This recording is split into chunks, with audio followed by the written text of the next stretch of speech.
Over time, microscopes have become more and more powerful, allowing us to see deeper into the world of the ultra-small. Traditional light microscopes can be used to see things like these onion cells and the structures within them as they divide, pulling apart their chromosomes. But scientists have come up with a whole host of clever methods to observe far smaller things. Using beams of electrons instead of light, we can generate detailed images of chromosomes themselves. Recently, groups of scientists around the world are becoming able to see materials at the most fundamental scale, the atomic. One group from the University of California in Los Angeles have been getting up close and personal with nanoparticles of platinum, just a few nanometers across. Each of the tiny dots you can see here are actually individual platinum atoms. But researchers didn't stop at a two-dimensional picture. By imaging over 100 slices of the nanoparticle at different angles, then removing the noise with a special filter, they were able to map the location of almost every atom. The information was used to create a three-dimensional reconstruction of the whole particle in unprecedented detail. It may look blurry, but this particle is estimated to contain over 27,000 atoms, and so, like flies in a swarm, they appear to merge together. Every so often, though, we see the platinum's atomic structure align, granting us a moment of clarity. This technique is being used to analyze tiny irregularities in the structure of the particle called dislocations. Dislocations are subtle, like the misalignment of the green and red layers of atoms in this particle, but nonetheless they can significantly change the properties of materials, with effects ranging from a change in the efficiency of LEDs to the strength of metal alloys. Three-dimensional atomic-scale imaging like this is bettering our understanding of the structure of materials on this truly fundamental scale. Size matters, the smaller the better.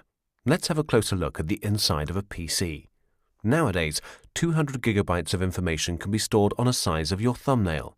This high storage density indicates that a tiny area of 100 times 100 atoms is sufficient to store a bit of information. A human thumb is 1 to 2 centimeters wide. A hair has a diameter of 10 millionths of a meter. A metal atom has a diameter of 0.25 nanometers. Thus, a row of 40,000 atoms is as long as the diameter of a hair.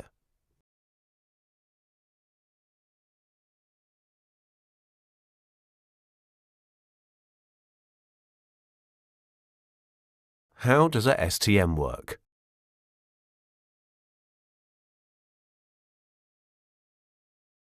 The minute size of atoms requires special microscopes to study their properties. Optical microscopes don't have the required resolution. This deficiency is due to the use of light to image small structures. We use a scanning tunneling microscope instead. This microscope achieves its unsurpassed spatial resolution by exploiting the quantum physical phenomenon of tunneling of electrons. If the tip of the microscope is positioned very close to the sample, a current of electrons flows, which depends dramatically on the distance between tip and sample.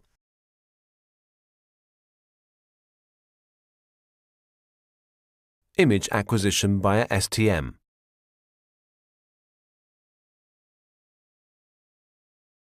The scanning tunneling microscope exploits this dependence of the tunnel current on the tip sample distance to obtain height profiles of the sample. To this end, the tip is scanned line by line over the surface of the sample, and the tunnel current is measured. If the scanning tip encounters a step on the surface, the tunnel current increases due to the smaller distance between tip and sample. A sequence of line scans provides an image of the topography of the sample. Imaging atoms.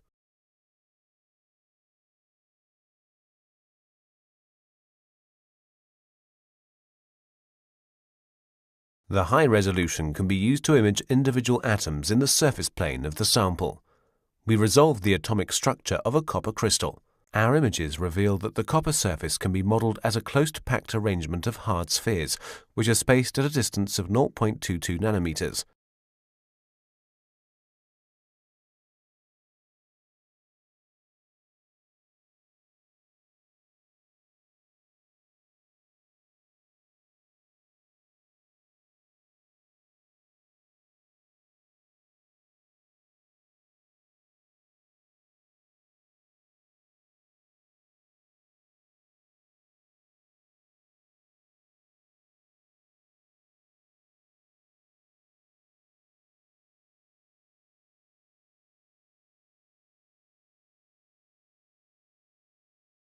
Imaging electron density variations.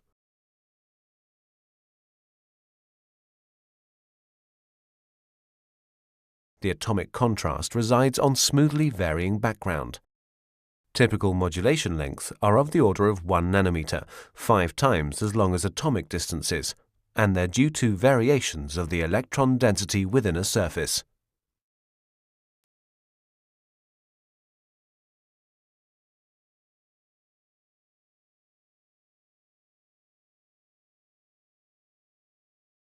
The tunnel current depends also on the electron density of the sample. Therefore, investigations of the electronic properties are possible. We study how the electron density varies due to electron scattering processes. We observe a wave-like modulation pattern of the electron density. Its characteristics are described by the laws of quantum physics.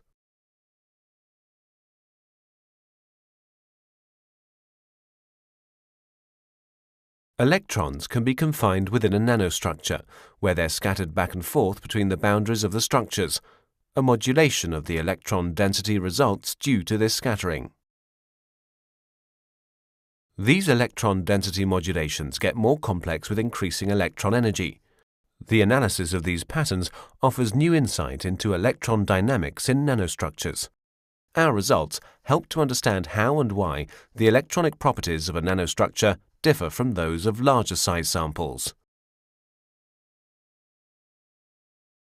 Atomic manipulations.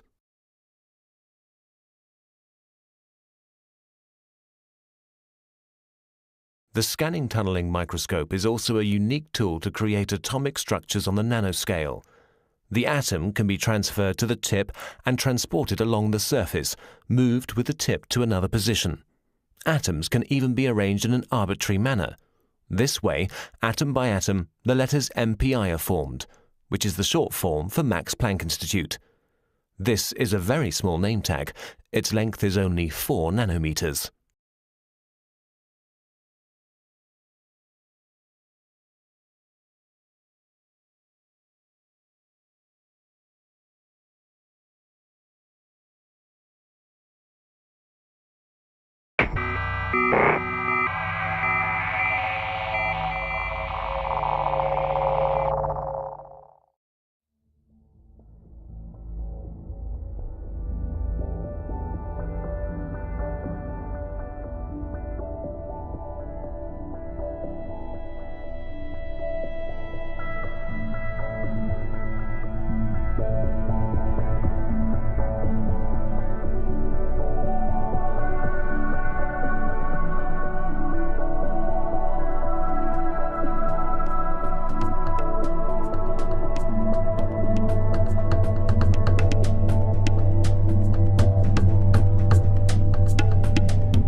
This is a man-made motor, a motor so small that more than 6,000 of them would fit on the head of a pin. Welcome to the world of the nanometer, a unit of measure that is 1/billionth of a meter. A nanometer is pretty small. One of the best analogies that I like to use is to compare it with a human hair. If you take a hair off of the top of your head, you can see that it's very thin.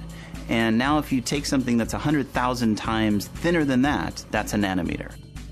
The ability to observe and construct things this small is at the heart of nanotechnology. And what scientists have discovered is that at the nanometer scale, everyday materials start to act in unimaginable ways. For Jeffrey Grossman, a UC Berkeley nanoscientist working with the National Science Foundation, that's exactly the draw. The behavior of nanomaterials changes, or can change, when the size becomes so small when compared with a larger amount of that same material. When you have things that sort of start changing the way they behave, and now you have the ability to control that, it sort of opens up an entirely new phase space of material. Suddenly it's like the periodic table projects out into a new dimension. It's not just that we have the list of elements, it's where we can change their sizes, and each size is a little bit different than every other when it's very, very small. The fact that you can customize nanomaterials' unique behaviors has already turned nano into the buzzword of the decade. Some researchers predict nanotechnology could lead to faster computer chips, tiny medical devices that repair clogged arteries, and new filters to clean water pollution. As novel as nanomaterials seem, humans have actually used them for hundreds of years. For centuries, the colors in stained glass windows, for example, have been the result of a controlled heating and cooling process that adjusts the size of tiny crystals in the glass. That's medieval nanotechnology. What's different now is that we have the ability to look on the nanoscale and see what's happening. That gives us an ability to design materials rather than to just find them by a kind of accidental process.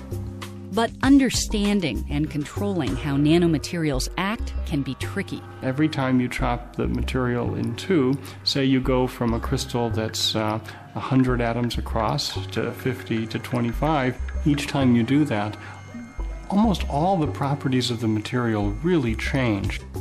So these changes are very radical and quite dramatic. If you take a piece of a material, say silicon, and you look at that material, it looks kind of dark charcoal, so it's not that interesting to look at.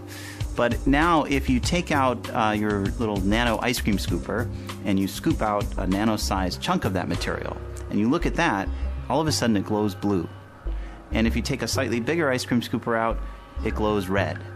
And so now you have a material that completely changes the way it looks, the color that it is, just by changing its size. So the question is, why do nanomaterials behave so strangely?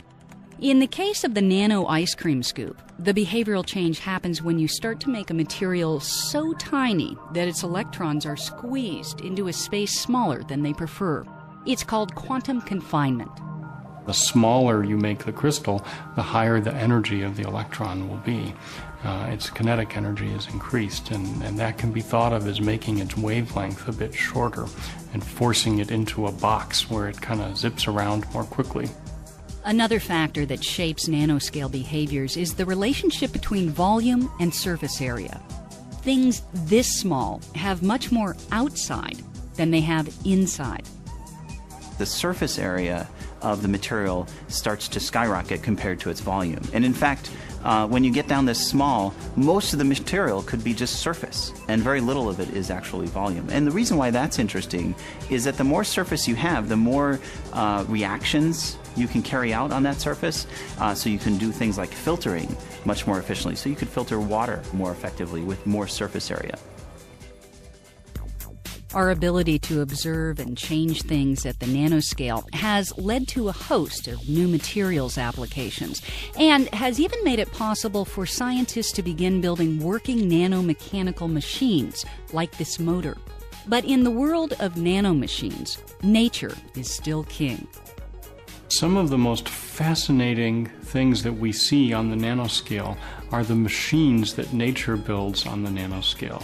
Nature makes rotors and motors and things that operate on this length scale of a few nanometers by making protein assemblies and that have these interesting nanomechanical properties.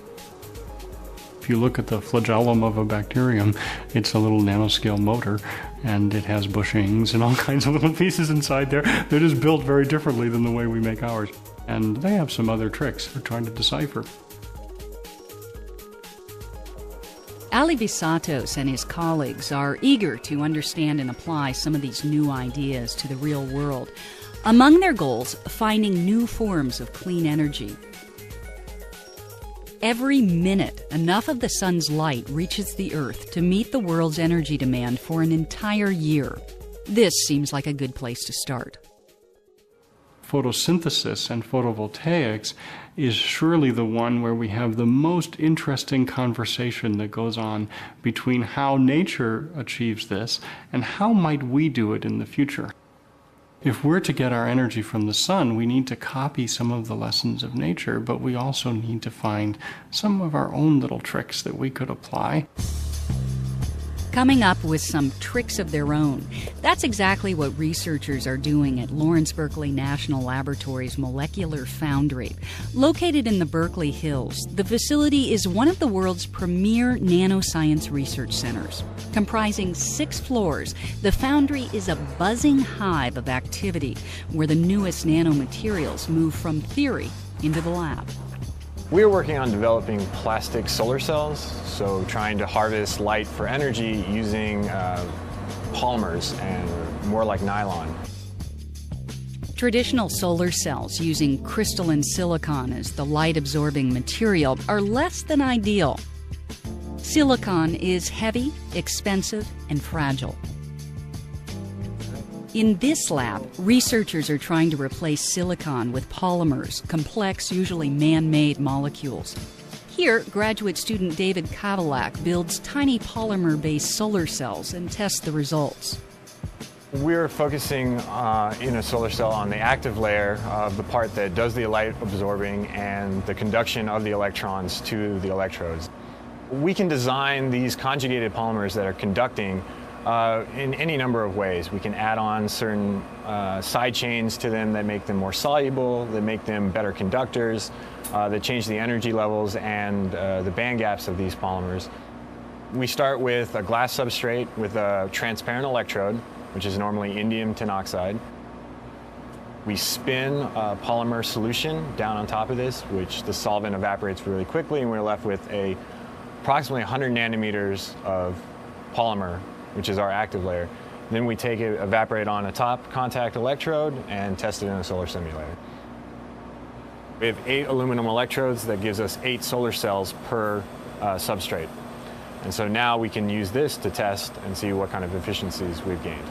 We have the ability to control individual molecules in the polymerization steps, and we're just on the very cutting edge of this. It's only been around for so few years that we don't know where this is going to go, but it only looks up. But along with its promise of a bright new future, nanoscience brings with it a share of risks and fears. In December 2006, the city of Berkeley amended its hazardous materials law to include nanoparticles, making it the only local government in America to regulate nanotechnology. We know that nanoscale materials can enter inside cells, and we know that that could have consequences for health. And so it's incumbent, it's really required that we do research to understand what is the nature of the interaction between new engineered artificial nanoscale materials and living systems, not just cells, but whole living beings. I think when you understand what kind of impact nanotechnology could have on some of the global problems, such as global warming, disease, clean water, and so forth, I think that inaction is actually the unethical standpoint. I think stasis is unethical in this case. These advances that we're describing today are really key to achieving health and to achieving sustainable energy technology, the big issues of our day in many ways. And so I think every member of the public has an obligation to try to learn a little bit about these things so that they can participate in that debate in a meaningful way. Productive nanosystems. Future advances in molecular nanotechnology will enable desktop appliances to manufacture products far better than today's best. The cartridges to the left supply simple raw materials to the machinery inside, here shown in schematic form. Products emerge from the top of this box, which holds the heart of the manufacturing system. Each product is built from beneath, layer by layer, by billions of tiny machines all working together. Near the top surface is the productive machinery itself organized into layers. Machines in the lowest layer process molecules into building blocks, passing them upward to machines that assemble them into larger components, and then to machines that add these components to the product. From a millimeter scale, 1 million nanometers, our view zooms in to the 10 nanometer scale. Each box is 1/10 the size of the one before.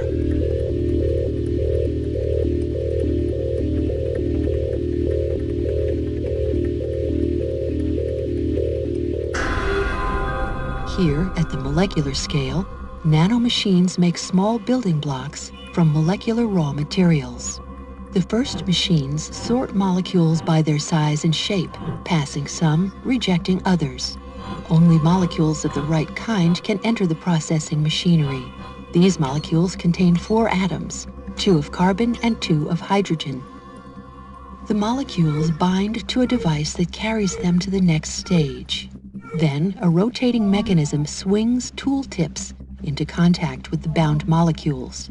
Each tip presses a molecular tool against a molecule, bonding it firmly. The tools shown here have been analyzed using advanced quantum chemistry techniques. Another tool moves in from the left to remove the hydrogen atoms, leaving a pair of carbon atoms exposed and ready to use. The tools then carry these atoms to their destination, where each pair bonds to a nanoscale building block, making a tiny bit of crystalline carbon, a bit of diamond. Motions happen quickly at this scale. This scene shows motion slowed by a factor of more than 1 million. A conveyor carries the blocks past further machines, which build the blocks step by step to full size.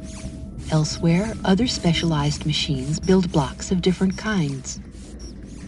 A system of conveyor belts and transfer mechanisms carries completed blocks from where they are made to where they are needed. This transfer mechanism moves blocks from one belt to another. The transportation system carries many different kinds of blocks, different shapes, different materials, different functions. It delivers them to the next stage of manufacturing.